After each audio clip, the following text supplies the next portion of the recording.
Hello everyone! At yan, nandito kami ngayon sa aming bahay.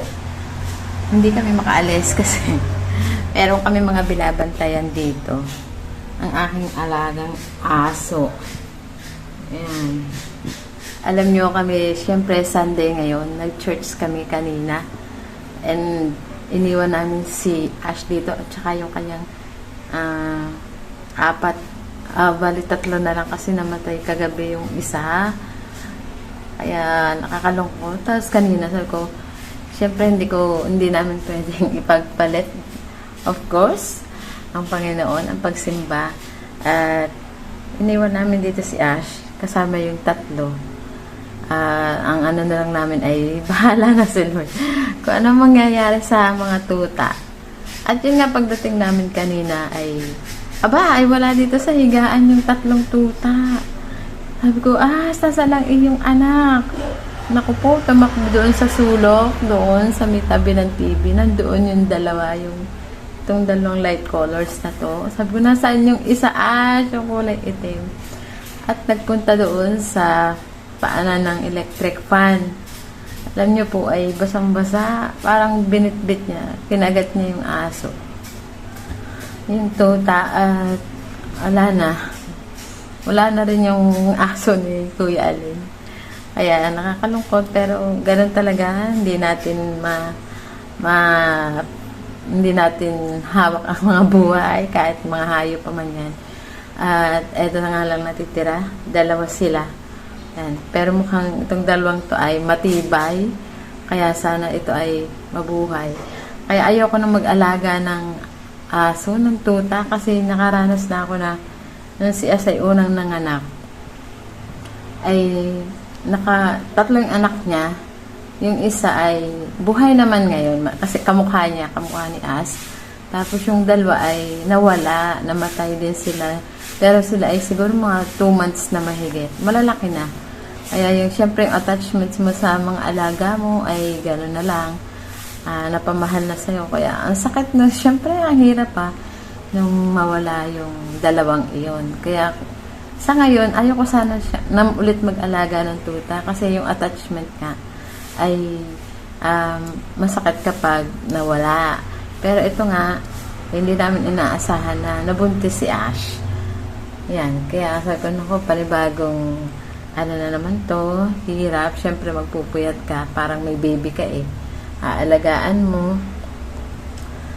Yan, nung mga anak nga si Ash, siyempre kasama na yung puyat, napatingala siya. Yan, kasama na yung puyat, aalagaan mo. Inalagaan ko naman talaga sila, nagpapakapuyat ako para bantayan ng mag-anak na aray. Pero yun talaga, una namatay yung isang black na kamukha niya. Tapos, alam ko naman yung isa, yung brown, mukhang mahina din. Kaya, ginawa ko pa rin, binili ko ng gatas, pinapadede ko kasi hindi nga siya makadede. Yan. Pero nawala pa rin. At yung isa, ayun nga, pagdating nga namin kanina ay wala na siya. Yan. Kaya nandito ako ngayon sa tabi ng mga tuta, binabantayan namin. Hindi kami makapunta doon sa aking apo, yan. Pero ito naman ay ilang lang, kumbaga aalalayan mo. Mukhang malalakas naman itong natitirang dalawa. Pakita ko po sa inyo. Yan. Ito yung dalawa. Mukha naman silang healthy. Palaban sa pagdede. At malulusog sila. Yan si Mami Ash. Hindi ko alam kung anong cause. Bakit parang laging nanghihina. Siguro nag-aagawan nga sila sa dede. Nagsisiksikan. Hindi maano ng gatas ni Ash yung mga tuta. Kaya pero pinaiinom ko yan ng yung pampagatas at saka para sa calcium. Yan. Pero ngayon yan, okay naman tong dalawang to. Nakailaw pa rin sila yan. Tingnan naman, binili pa namin ng ilaw para ma-sustain yung kanilang.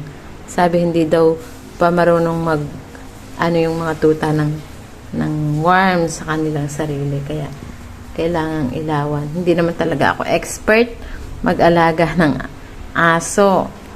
Kaya, yan, kumbaga sariling na lang, search, hingi ng tulong sa kakilala. Yan. Sana mabuhay itong dalawa. Siyempre, nakakalungkot talaga kapag merong nawawalang tuta. Nakakasakit sa kalooban. Nakakaiyak. Yan. Siyempre, si As ilang taon na naming alaga. Mahal na mahal namin yan. Wait lang ha, tawag ko. Ha? At yan, balikan natin ang pamilya mag-anak. Again, Oh, diba, Ash? Mabait ka kaya, no? Kaya lang, ewan, ba't di ka mabuhayan ng buong mga anak mo? Ito naman ay malusog. 1 week na sila bukas. Pinangalanan ko tong si Kopi ko. Ito daw ay si Noah. Sabi nung may-ari sana.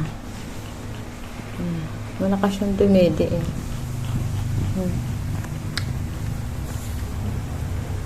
At yun na nga lang po. Binahagi ko lang sa inyo yung kwento.